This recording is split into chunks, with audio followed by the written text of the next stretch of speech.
Buenos días a todos. Gracias a Dios porque nuevamente en su misericordia nos permite estar aquí. Bienvenidos a todos los que están aquí sentados con nosotros, prestos para escuchar lo que dice la palabra del Señor, y gracias también por quienes estén conectados o viendo esto en línea. Y durante los estudios que hemos estado llevando, varios, cuando hemos estado estudiando los libros de la Biblia, versículo a versículo, ocurre algo muy interesante. Por ejemplo, cuando empezamos con Mateo, y empezamos a encontrar pasajes que creíamos que sabían lo que decía, y es bien interesante porque al escarbarle, al estudiar correctamente la palabra del Señor, te das cuenta de que luego ni idea tenías de qué es lo que decía el pasaje, pero te hacías a una idea. Hemos estado estudiando Proverbios, hemos estudiado Hechos, estamos estudiando ahora la epístola de Pablo a los romanos. Y ha ocurrido lo mismo. Hay varios pasajes que a lo mejor pensábamos, o como dicen por ahí, tradicionalmente creíamos que decían una cosa, y en realidad al estudiarlo te das cuenta de que dice algo diferente. Y la semana pasada estuvimos estudiando con Mark, ahí en el capítulo 10 de Romanos, el versículo 10, dice así la palabra del Señor: porque con el corazón se cree para la justicia, pero con la boca se confiesa para la salvación. Y versículos subsecuentes siempre han sido utilizados para condicionar la salvación de una persona a una profesión de fe. ¿Qué significa esto? Significa que si no una persona no hace una oración, a veces pensamos que no es un creyente, cuando en realidad esto no es así. Decir creer para justicia y confesar para salvación solo lo hace aquel que tiene su fe puesta en Jesucristo, ya que solamente alguien creyente es capaz de confesarlo delante de los demás sin importar las circunstancias. Mark nos enseñó que había una persecución por parte del Imperio Romano para con los cristianos, y eso también, o sea, a ver, di que eres cristiano cuando la promesa de tu trato es el circo romano o terminar como antorcha en alguna de las alguno de los banquetes que realizaba el emperador Nerón. Este versículo, como los que les digo que hablan de que hay que confesar con la boca, no significa que se debe de hacer una confesión de fe o una oración para poner tu fe en Cristo, sino que significa estar de acuerdo. ¿Estar de acuerdo con qué? Estar de acuerdo en que el Padre, al decir que tengo fe en Cristo, ojo, como judíos, recuerden, la carta a los romanos, su contexto está dirigida a los judíos no reconocen actualmente aún a nadie más que a Yahweh o el tetragramatón, para lo que ellos es Dios. Ellos no reconocen a nadie más. Entonces, para un judío cristiano en Roma, confesar al Señor significaba reconocer al Señor Jesucristo como Dios. Eso es lo que quiere decir este pasaje, estar de acuerdo con el Padre, fíjense, estar de acuerdo con el Padre en que Jesús es el Señor y Salvador. Se oye curioso, ¿no? Se oye un poquito enredado, pero tenemos que entender el contexto judío. Para ellos, como les digo, siquiera intentar decir el verdadero nombre de Dios, en realidad nadie sabe cómo se dice.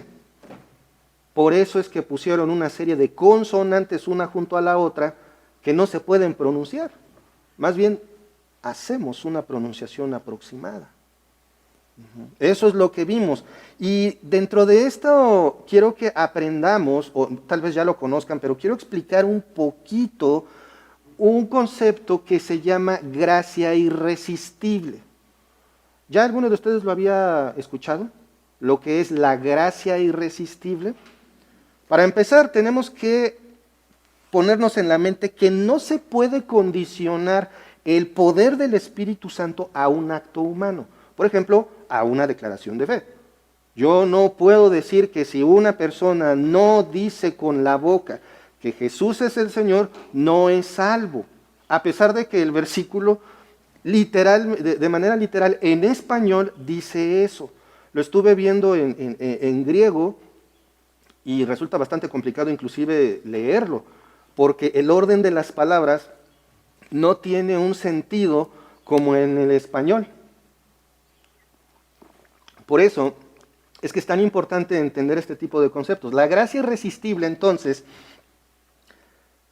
significa que somos eficazmente llamados por el Señor para salvación sin que haya manera de que podamos interferir. En otras palabras, si Dios quiere darte tu gracia, no hay modo de que le digas no. ¿Me explico? Y si no quiere, si no ha llegado el momento de que recibas la gracia de Dios, no hay modo de que le digas sí. Vamos a corroborar esto de acuerdo a lo que dicen las Escrituras. Y les pido por favor, abran sus Biblias ahí en el Evangelio, según San Juan. Vamos a estar un ratito ahí, y estamos en la introducción, ¿eh? Vamos a estar un ratito ahí en Juan, capítulo 1, versículos 12 y 13. Dice así la palabra del Señor: mas a todos a los que le recibieron, a los que creen en su nombre, les dio potestad de ser llamados de ser hechos hijos de Dios, los cuales no son engendrados de sangre, ni de voluntad de carne, ni de voluntad de varón, sino de Dios. ¿Quién hace hijo de Dios a una persona? Dios. ¿De acuerdo? Él es el que lo decide. Vamos a continuar en esta definición de la gracia irresistible. Y quiero que me acompañen a Juan, capítulo 6. Por favor, Juan 6, 44 y 45. Dice así la palabra del Señor: escrito está en los profetas, y serán todos enseñados por Dios. ¿Sí? ¿Estoy bien? ¿Manda? 44 y 45. Ok, perdón, sí, gracias. Ninguno puede venir a mí si el Padre que me envió no le trajere, y yo le resucitaré en el día postrero. Escrito está en los profetas, y serán todos enseñados por Dios. Así que todo aquel que oyó al Padre y aprendió de él, viene a mí. Fíjense lo que dice aquí. Otra vez, vemos que Dios es el que decide quién, más bien ya decidió quién va a salvarse, quién no, a quién le va a dar el regalo de la vida eterna y a quien no. Y en el versículo 44 aquí del capítulo 6 de Juan, vemos que ninguno puede ir a Cristo sin que el Padre lo lleve.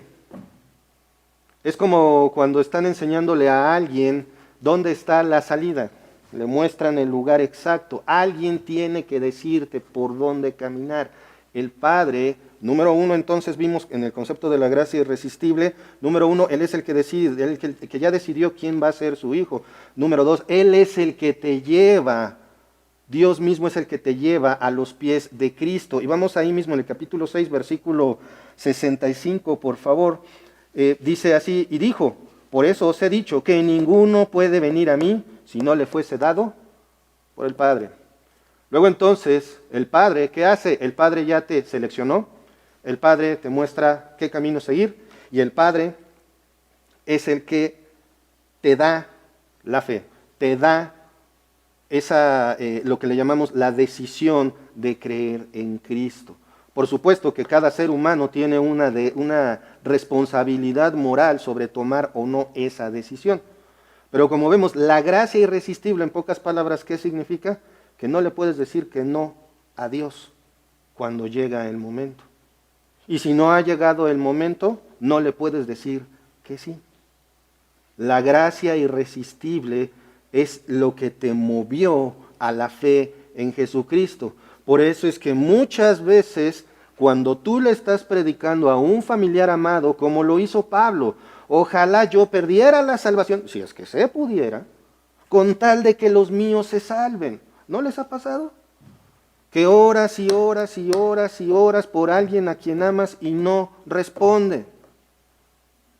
De nosotros, vamos a estudiarlo más adelante, depende la evangelización, pero no depende de nosotros la fe de la persona. Debes de recibir o poner tu fe en Cristo para poder ser llamado hijos de Dios. Pero esto es algo que Dios ya decidió, no es algo que como alguna vez escuché, es que yo me le resistí a Dios tantos años.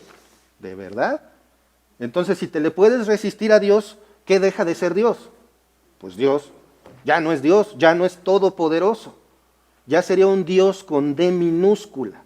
Sería como cualquier ídolo, ya no tendría esa connotación de ser el todopoderoso.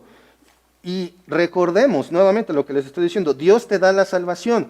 ¿Y cómo la obtienes? Y pon mucha atención si no tienes fe en el Señor Jesucristo. Dice Efesios 2, 8 y 9, porque por gracia sois salvos por medio de la fe, y esto no de vosotros, pues es don de Dios, no por obras para que nadie se gloríe.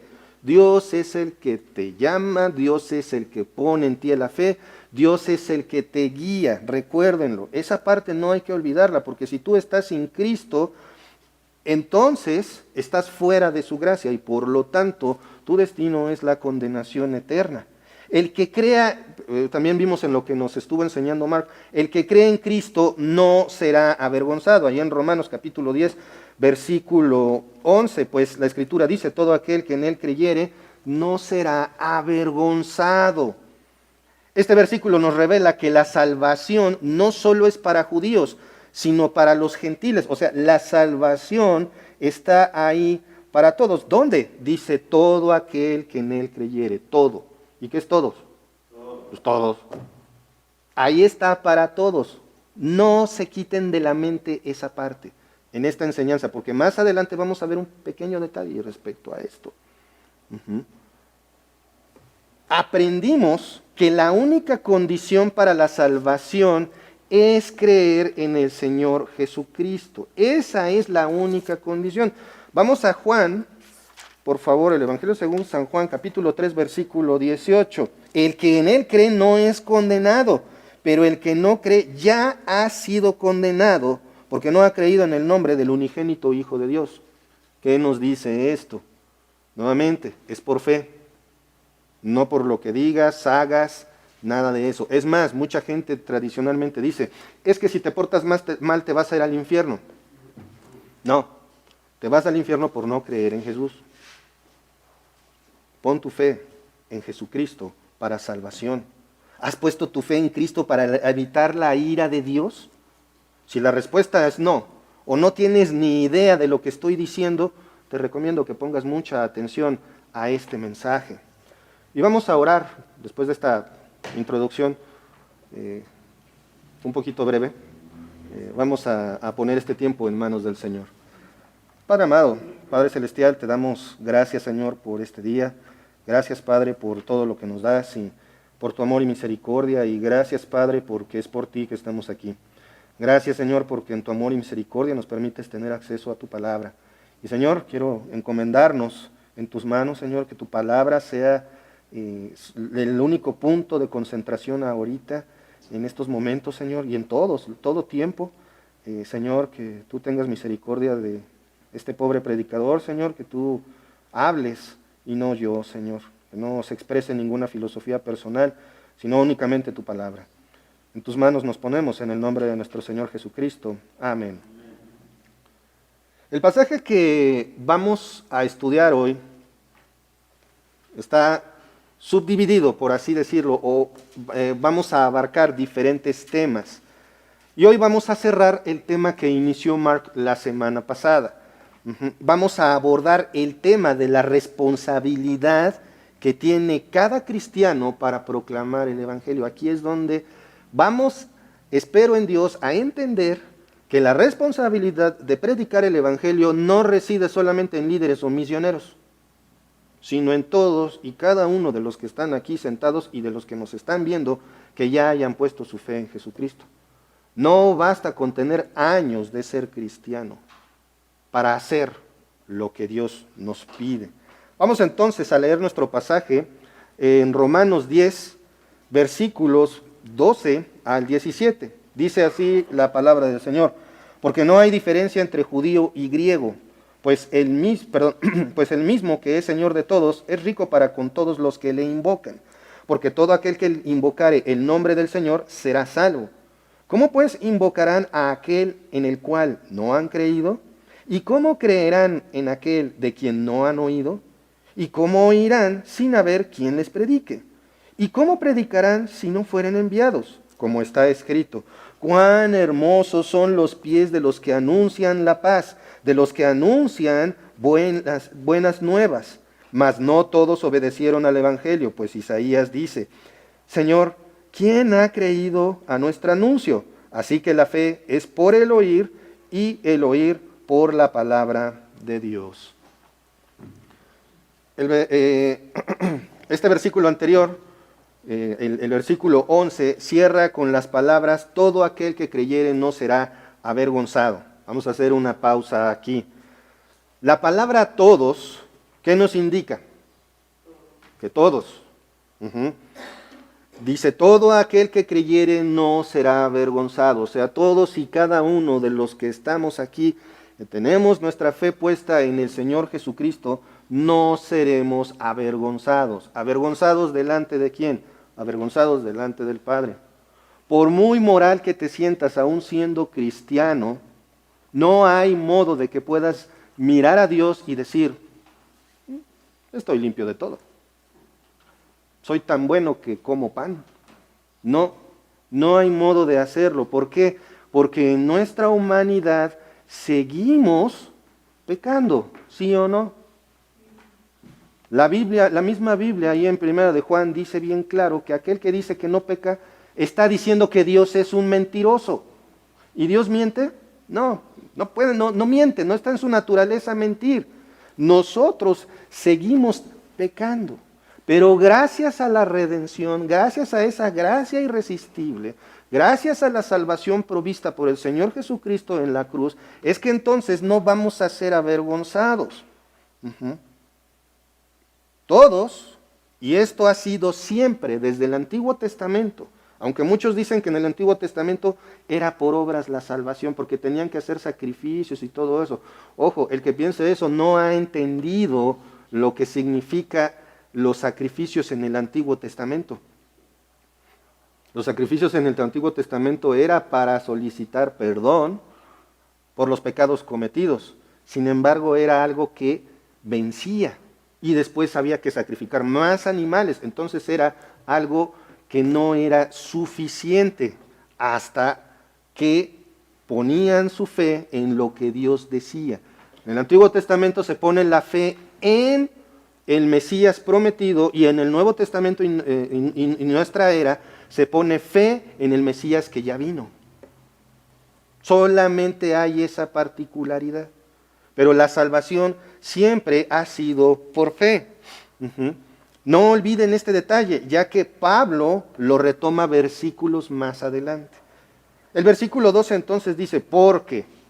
La palabra porque nos indica que Pablo va a proceder a explicar lo dicho en el versículo anterior. Porque todo aquel que creyere. ¿Por qué dice esto?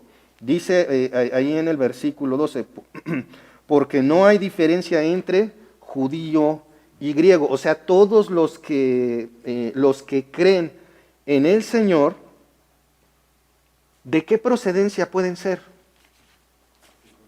De cualquiera. Dice, no hay diferencia entre judío y griego. Y esto era particularmente difícil para los judíos, ¿se acuerdan?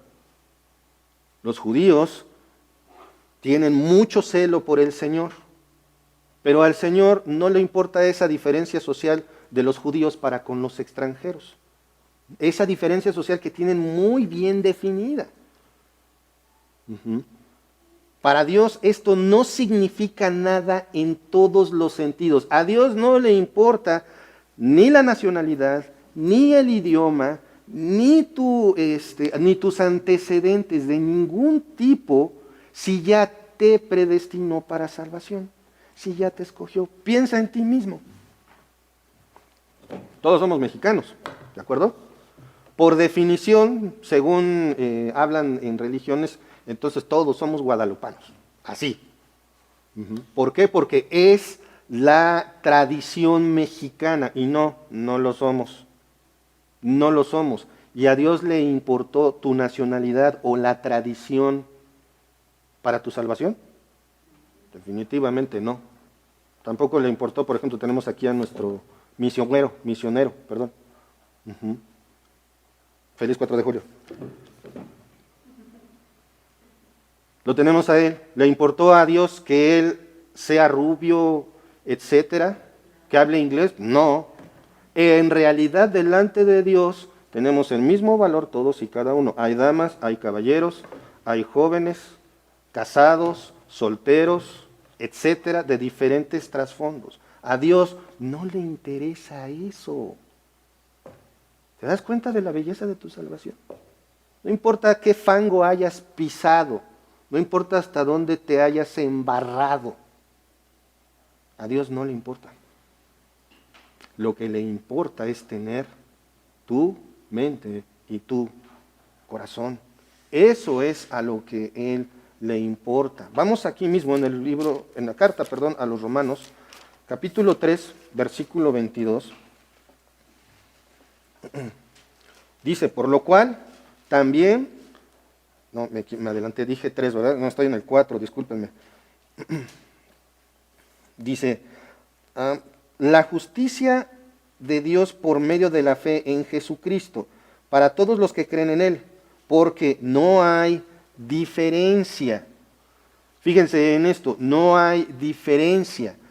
Como les decía, para Dios no le importan esas diferencias sociales que los judíos tenían bien marcadas. No le importa a Dios nada más que tu fe. ¿Por qué es que menciono Juan 3:22? Bueno, porque para los judíos había algo muy importante. Somos diferentes porque nosotros como judíos todos somos merecedores del perdón de Dios y de ir al cielo con Él. Error. ¿Se acuerdan que había judíos y judíos? Y es como que judíos y judíos, judíos nacionalistas, judíos étnicos y judíos espirituales. Por eso es que aquí dice, no hay diferencia para todos los que creen en Él. No hay, todos los que creen son salvos. Pero también hay algo muy interesante, Romanos 3:23. Por cuanto todos pecaron y están destituidos de la gloria de Dios. Notemos un detalle muy, muy importante en estos dos versículos. Todos los que tenemos la fe en Jesucristo somos justificados y todos por naturaleza estamos destituidos de la gloria de Dios. ¿Qué significa esto? Vamos a Romanos 3:28. Dice, concluimos pues que el hombre es justificado por fe sin las obras de la ley. Ese todos ya empieza a tener una connotación un poquito diferente. Ya no son todos. Unos son todos los salvos y otros son todos, pero todos, porque todos nacemos destituidos de la gloria de Dios.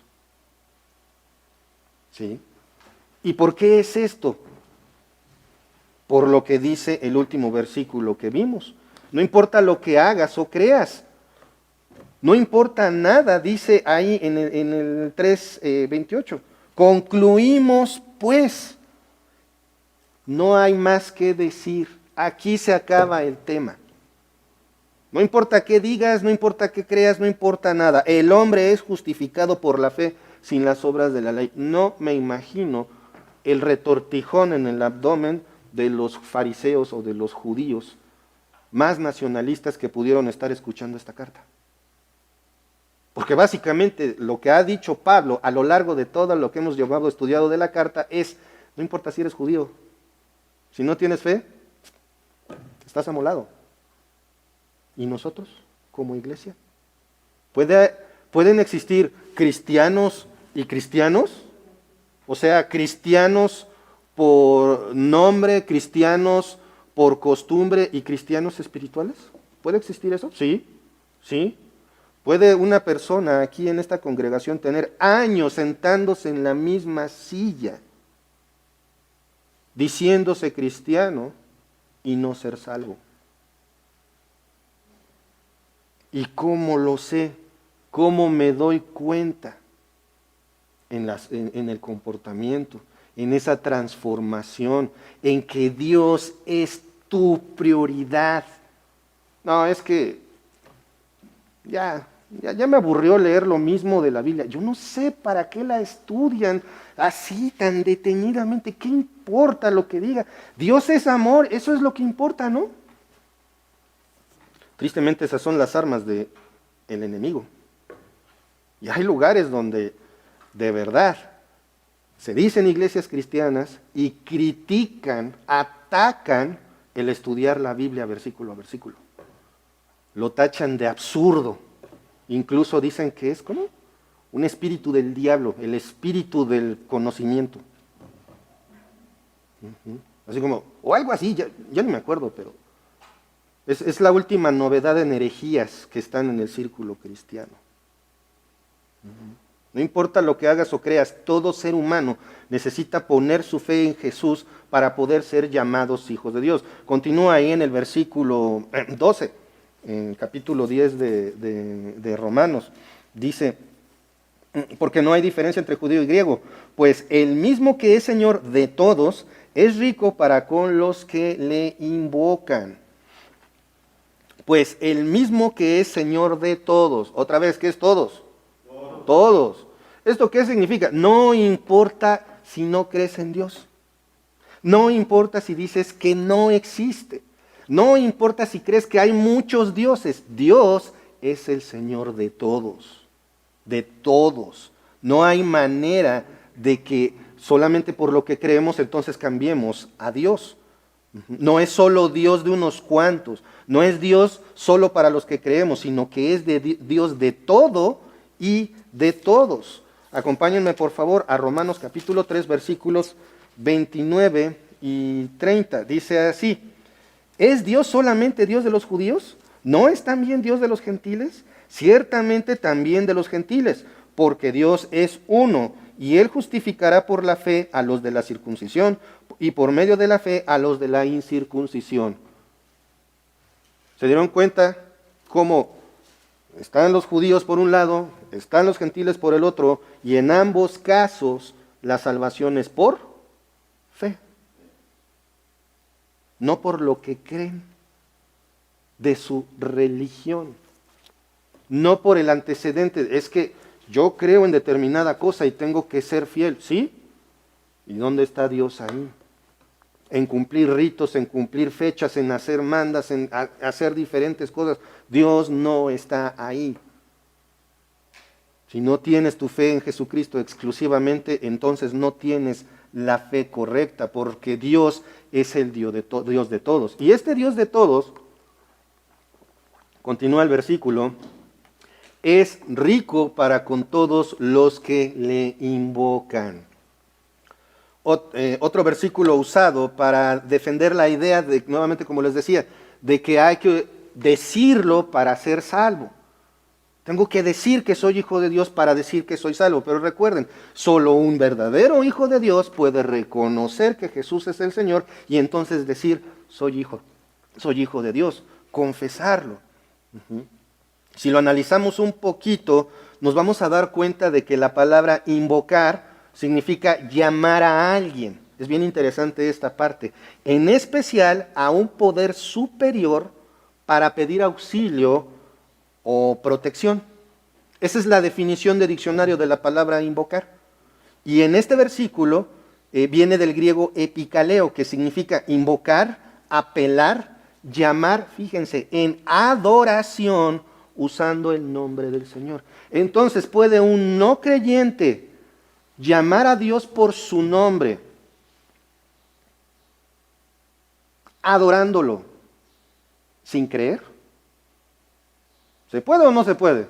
No, no se puede, porque no tiene fe en ese Dios. No lo puedes adorar si no tienes fe en Él. No puedes decir, Señor, te alabo porque eres grande, sin reconocer que Jesús es el Señor previamente.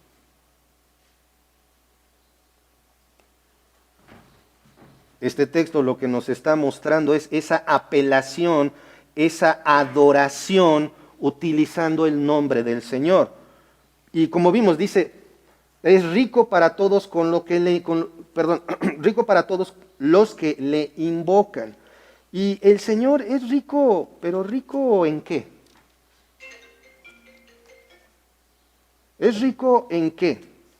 Dice Efesios 2, 4 y 5.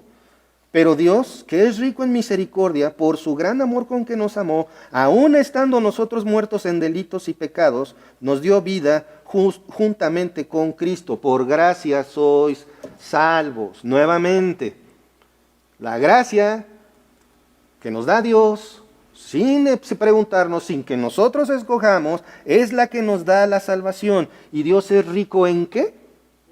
En misericordia. Esto significa que Dios es abundantemente misericordioso para con aquellos que, procediendo al arrepentimiento y fe, llegan a los pies de Cristo.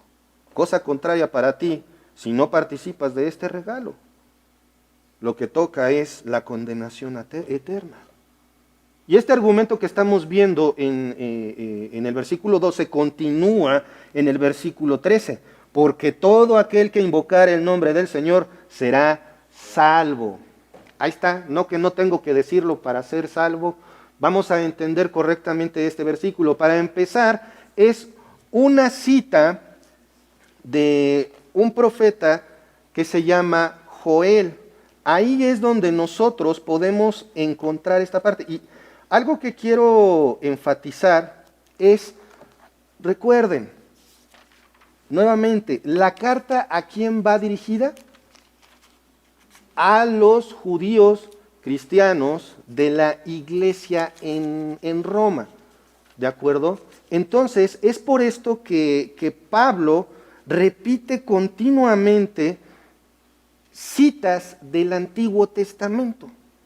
¿Por qué? Porque para los judíos el conocer el Antiguo Testamento era algo básico.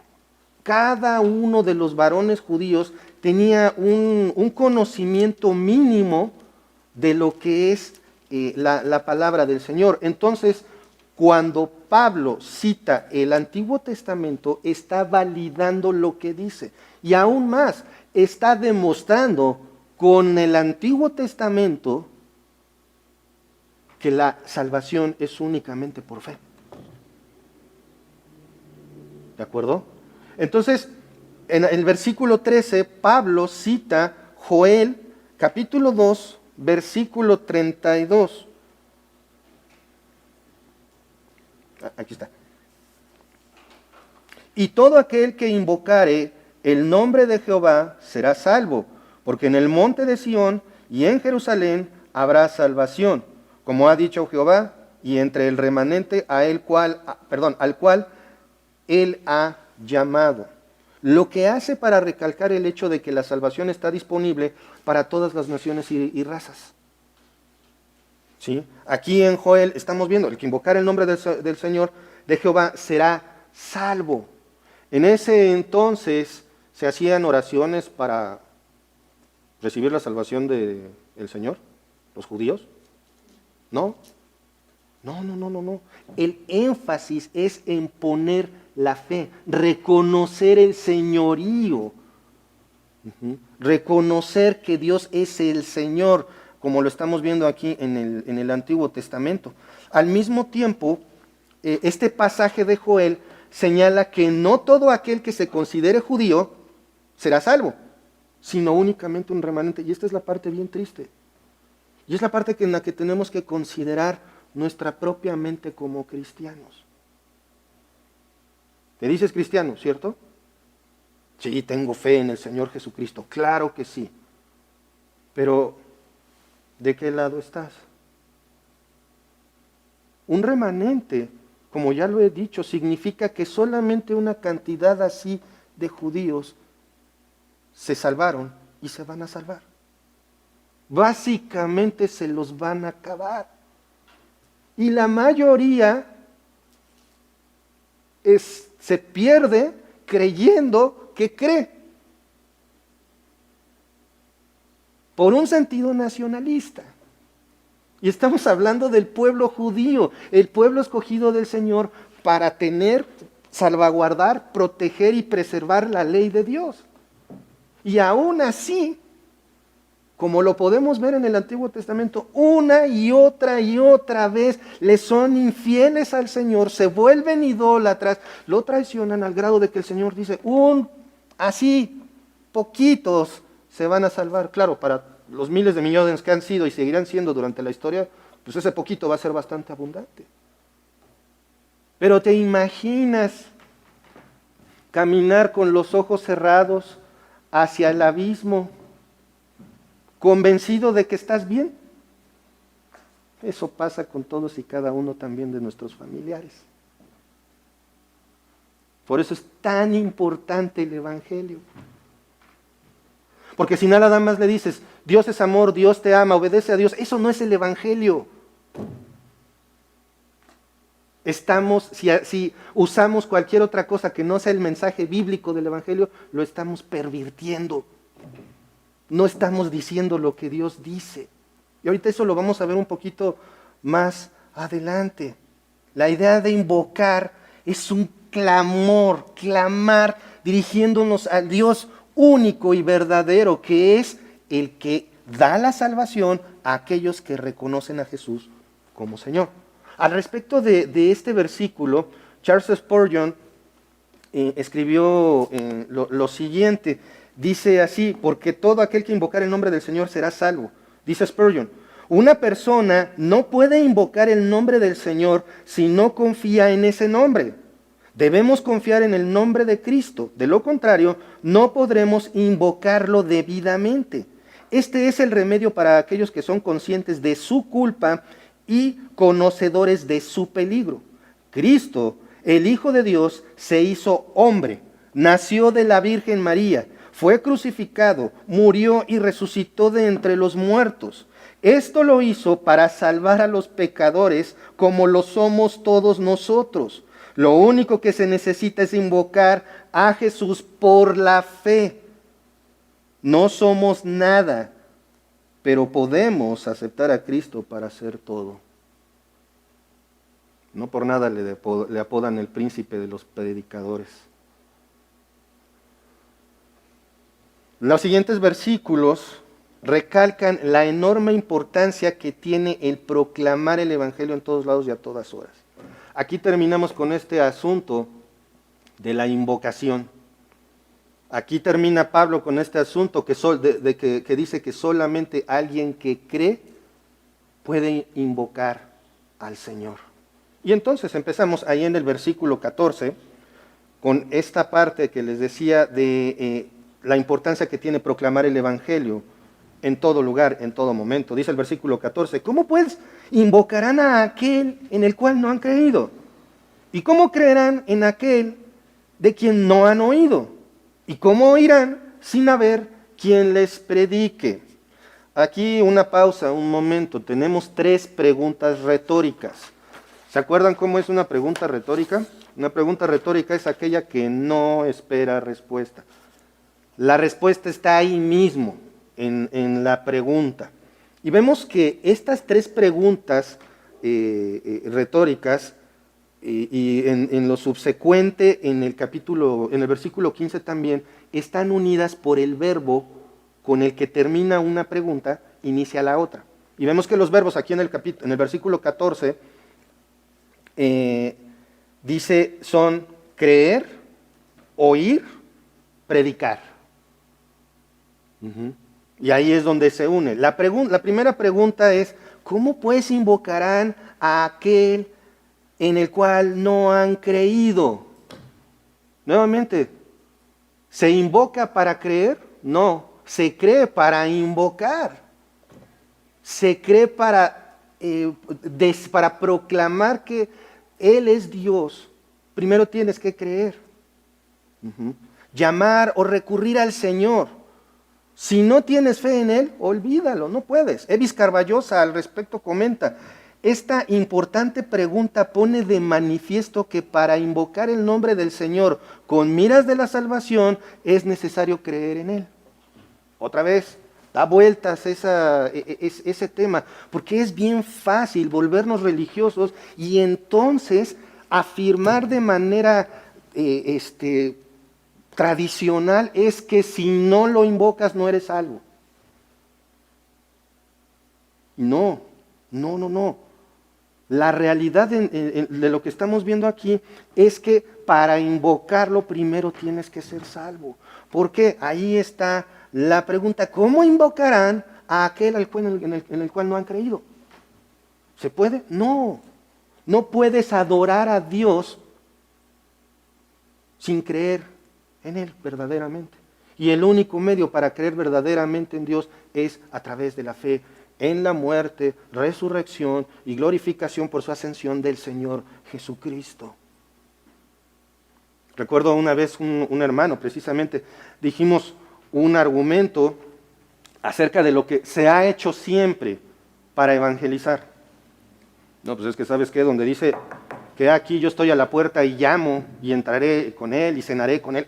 Ese es un versículo evangélico. No, eso no es para evangelizar. Cristo no toca la puerta de tu corazón, porque Dios es autoritario, es amoroso. Quiere decir que cuando dice, tú vas a ser salvo, ¿te le puedes resistir? Por eso es que empecé con el concepto de la gracia irresistible. Enseñamos muchas cosas que ni siquiera hemos analizado bíblicamente. Y es bien importante para que no alteremos el mensaje con toda la buena intención del mundo. Muchas veces lo hacemos y ni cuenta nos damos. Es cierto, yo también lo enseñé y lo enseñé mal. Ya pedí perdón. ¿Y ahora qué tenemos que hacer? Analizar. Y ustedes que me están escuchando tienen que ser como los de Berea, lo que se llama los nobles de Berea, que lo que se les dice, a ver si es cierto, vamos a ver en las Escrituras, a ver si es cierto que lo que él me está diciendo es verdad. ¿Por qué? Porque soy humano. El único que no se equivoca es Dios.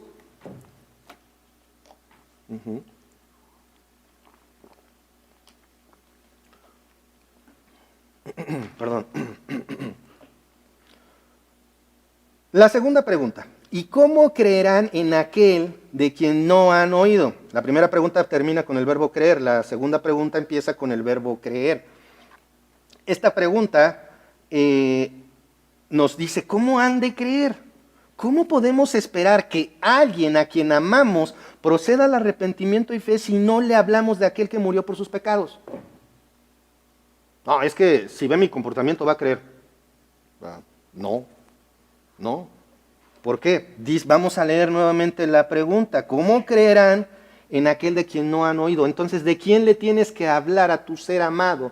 ¿De quién le tienes que hablar a aquel que Dios te dice, predícale el evangelio? ¿De ti? Tienes que hablarle de Cristo. Claro, eso incluye lo que Cristo ha hecho por ti. Sí, pero esa no es la totalidad del evangelio. El evangelio es lo que dicen las Escrituras. No necesitas memorizarlo, pero ¿cómo van a creer?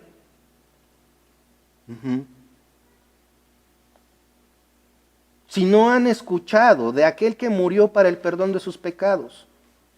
¿Cómo van a creer si no han oído acerca de la vida y obra de Cristo? ¿Cómo? Si no les digo.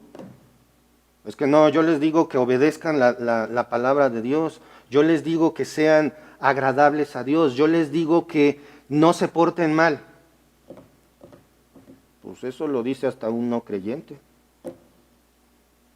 Eso lo dice cualquiera. ¿A poco no? Una madre que ama a su hijo, ¿qué le dice? Pórtate mal, rompe cosas. Pórtate bien. Si no, cuando vengas te toca. Bueno, ya no se estila tanto, ¿verdad? Pero por mucho que le desees el bien a la persona, no se va a volver al arrepentimiento y fe si no le hablas de Cristo. Pues, ¿de qué se va a arrepentir si no le dices que es pecador?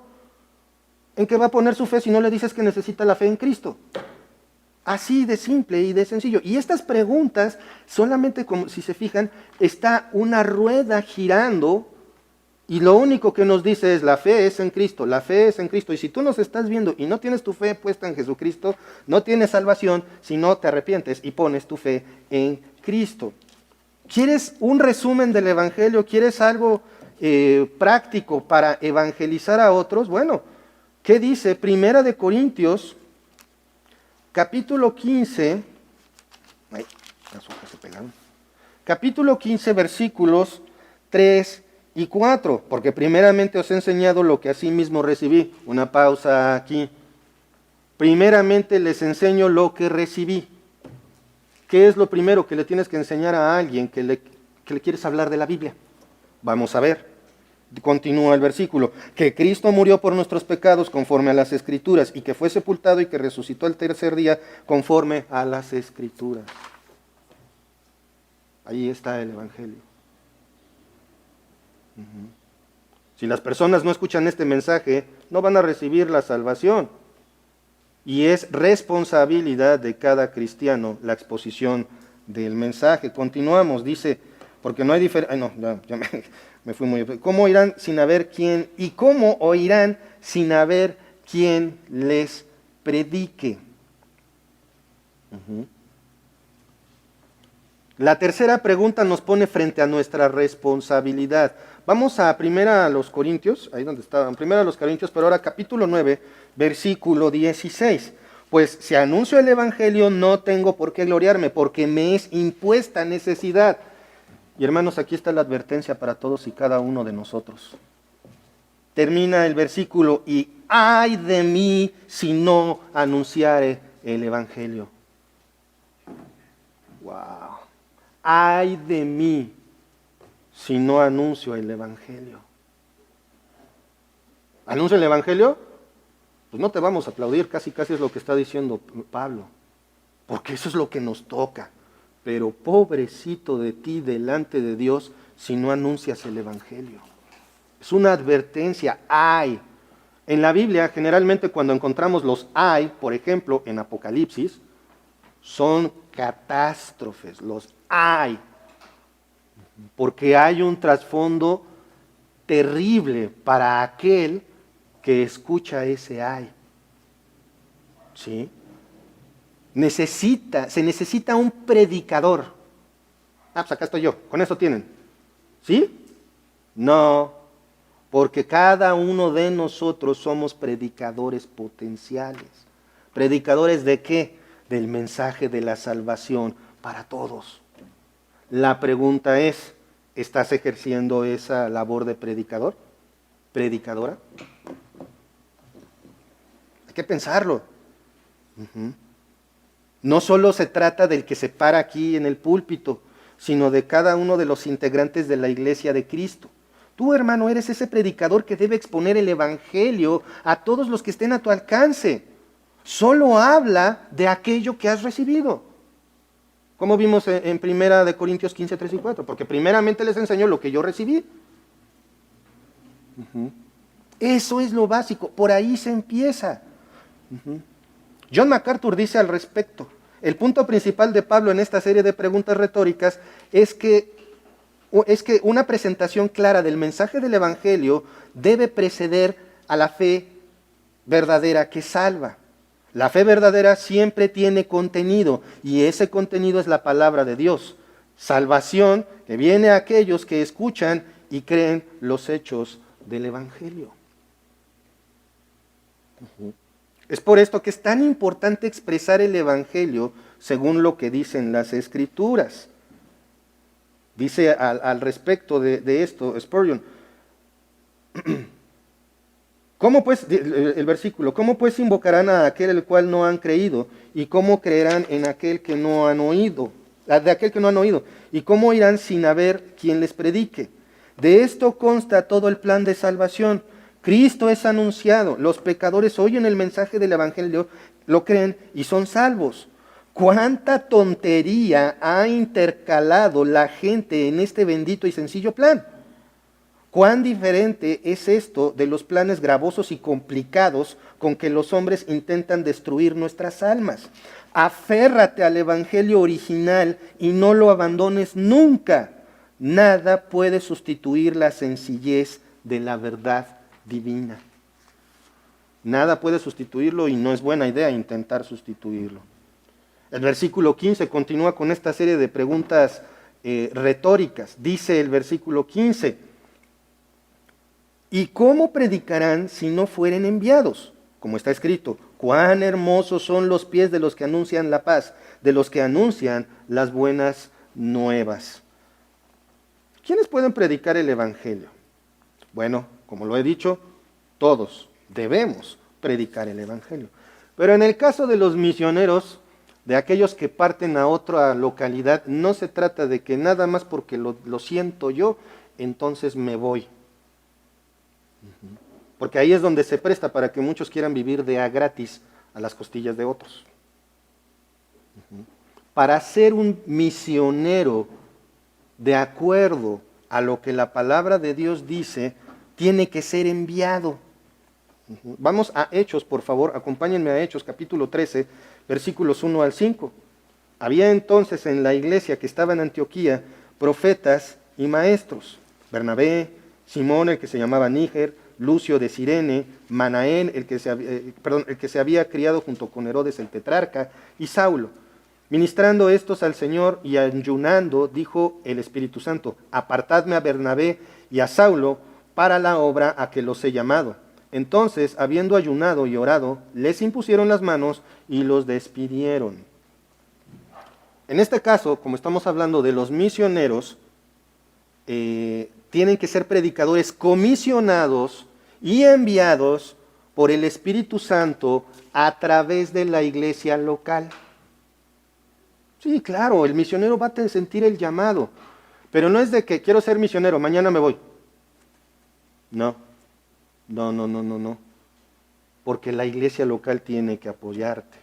Ahí está la importancia de tomar en serio el trabajo evangelístico, porque tristemente al movimiento evangélico, a los que nos decimos cristianos, nos conocen por varias lindezas. Unas de ellas son por hacer espectáculos, show, tirarse, gritar, hacer sandeces. Eso no es el cristianismo verdadero. Número 2, por pedir dinero. Si quieres bendición, cáete con tu mochada, porque Dios te va a multiplicar. Y al único que vemos con todo multiplicado, ¿quién es? El que dirige esa congregación. Ya no sé si llamarlos pastores o no. Y otra, misioneros. Gente de otros países que nada más van a vivir de a gratis en otro país. Pero nunca los ven evangelizando, nunca los ven levantando iglesias. Es por esto que es tan importante observar lo que dicen las Escrituras de cada cosa. Porque si no, de verdad, siempre me voy a acordar de mi estimadísimo amigo Quique, o fue Fernando o fueron los dos, no me acuerdo, pero los vimos días antes de mi nombramiento como pastor. Y lo primero que me dijeron, ¿qué creen que fue? Entonces, ¿qué? ¿Ya vamos a tener camioneta nueva? Me puse colorado, pero de vergüenza. ¿Qué hay en la mente de las personas debido al actuar de otros? Por eso nosotros debemos de analizar lo que dicen las Escrituras. No dejarnos llevar porque, pues es que me lo han enseñado durante años, así es. No. Eso es tradición y se vuelve religiosidad. Entonces nosotros también, el resto de la iglesia, debemos compartir el Evangelio. Y si bien en esta iglesia no hemos enviado misioneros, apoyamos a algunos. Dios nos ha dado ese privilegio, gracias a Dios. Dios quiera que en un futuro podamos decir, ¿quieres ir a tal país? Ok, vamos a hacer todo el proceso para que vayas. Tal vez sí, tal vez no, uno nunca sabe. Hay iglesias, wow, que tienen misioneros por montón, pero no necesariamente significa que cada iglesia tiene que ser lo mismo. A su tiempo Dios nos irá revelando el asunto, y si Dios quiere que mandemos misioneros, Él los va a mandar, no nosotros. A continuación, Pablo cita Isaías 52:7. Dice ahí en el versículo, en el 15, como está escrito, cuán hermosos son los pies de los que anuncian la paz, de los que anuncian las buenas nuevas. Entonces vamos a Isaías 53:1. Dice así, Isaías 53:1. ¿Quién ha creído a nuestro anuncio y sobre quién se ha manifestado el brazo de Jehová? No, espérame. ¿Manda? Ah, sí, perdón, error de dedo, me equivoqué aquí, discúlpenme, gracias.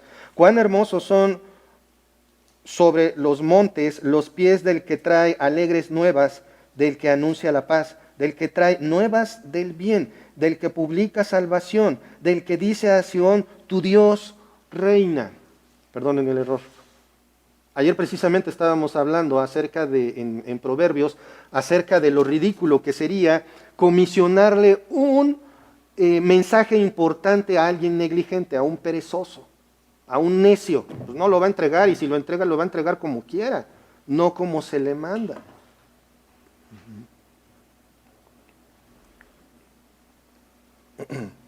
Cuán hermosos son los pies de los que anuncian la paz.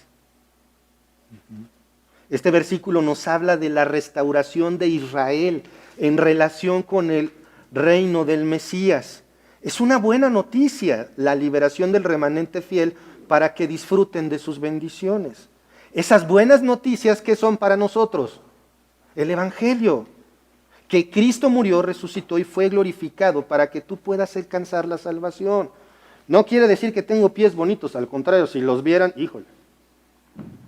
Tengo pie plano, parece tamal.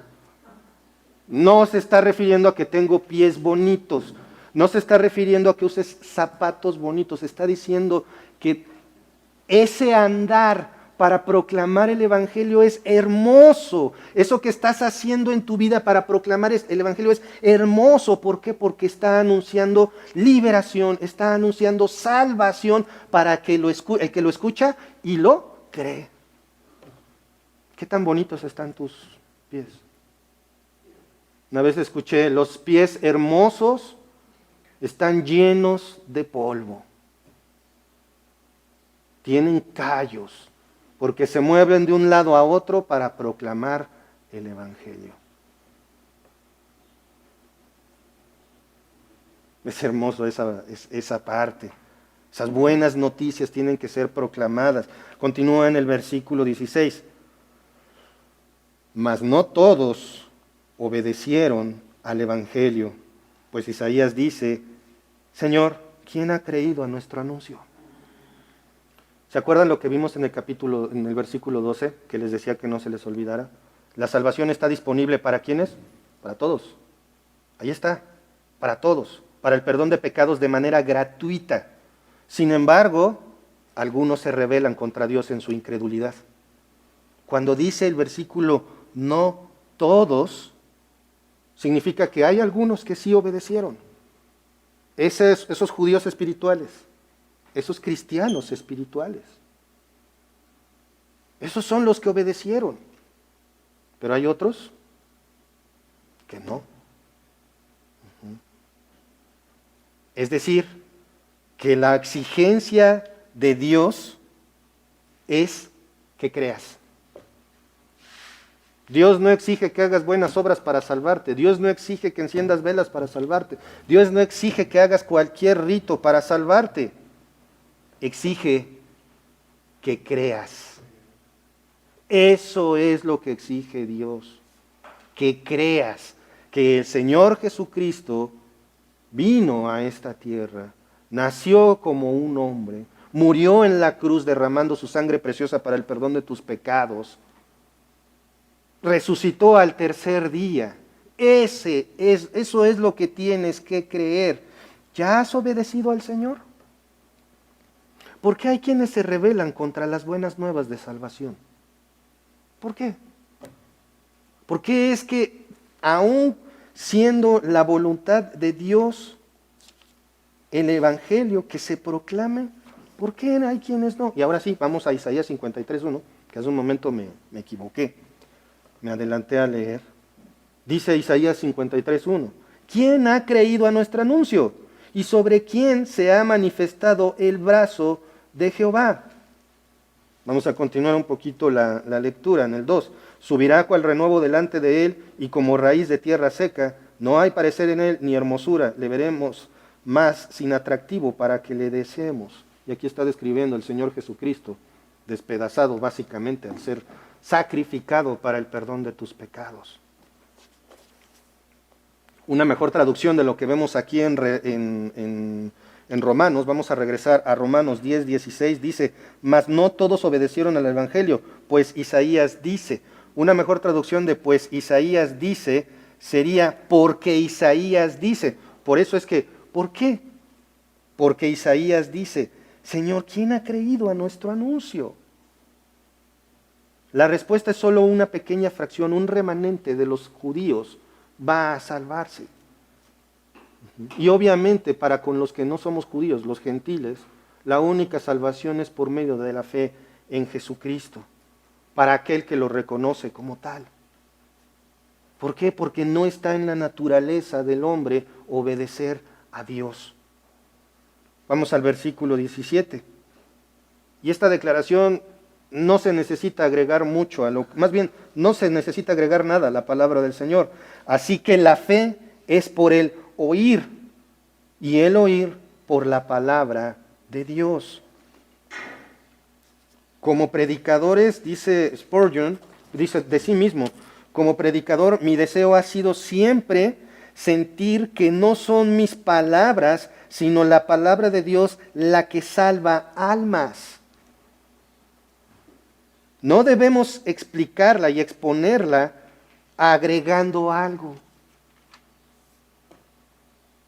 sino que se debe de exponer la palabra de Dios. Hermano, hermanas, compartan el Evangelio no como creas conveniente, sino como la Escritura dice. Y amigos, si nos ves, la salvación es hoy. Cristo derramó su preciosa sangre y murió en la cruz para el perdón de tus pecados. Resucitó y fue glorificado. Arrepiéntete de tu mal proceder, arrepiéntete de tu incredulidad. Cree esto y entonces podrás ser llamado hijo de Dios. ¿Por qué? Aquí mismo dice, porque, la fe es por el oír y el oír por la palabra de Dios. Vamos a orar. Padre amado, Padre celestial, cuántas gracias te damos, Señor, por tu mensaje. Gracias por tu palabra. Gracias porque podemos tener acceso a la salvación a través de la fe en Cristo. Y esta es la parte difícil de creer para la mayoría. Sin hacer nada, sin poner de mi parte, sin hacer buenas obras, ¿puedo ser hijo de Dios? Es únicamente por fe, únicamente creyendo en el Señor Jesucristo. Señor, te ruego por quienes nos estén viendo y que no hayan puesto aún su fe en el Señor Jesucristo, que tú pongas en ellos arrepentimiento y fe, Señor. Ven a Cristo. Solamente en Él hay salvación. Padre, gracias porque somos salvos, gracias porque podemos ser llamados tus hijos, y pone en nosotros ese deseo de tener pies hermosos que anuncien el Evangelio, Señor. Gracias por esto, en el nombre de nuestro Señor Jesucristo. Amén. Muchas gracias, que Dios los bendiga.